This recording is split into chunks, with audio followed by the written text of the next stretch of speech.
So I did cardiac and vascular surgery, general surgery at the Methodist Hospital for 45 years.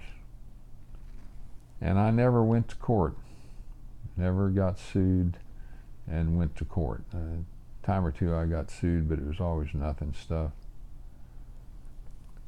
But it was always a worry. You know, I paid as much as $46,000 a year for malpractice insurance.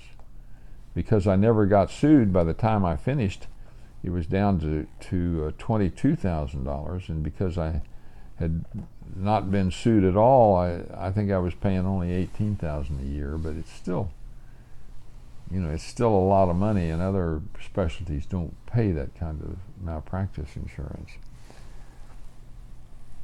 I always attributed it somewhat to my conversation that I would have with a patient before surgery.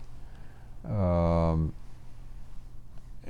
one of the things that I emphasized was that things could go wrong.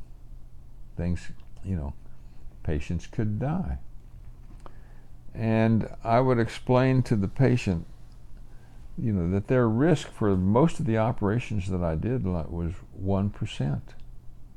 1 out of 100 was going to die. And it's still about 0.5%, and this is many years later, but certainly for heart operations.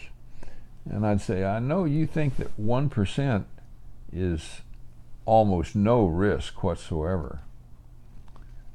But if 1% of the airplanes that fly commercially in the United States today were to crash, 500 airplanes would crash today.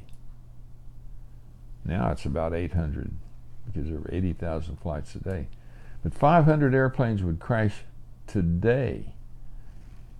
And if you had to go to New York tomorrow, you'd walk. Well, that kind of, you know, brings out the real risk of 1%.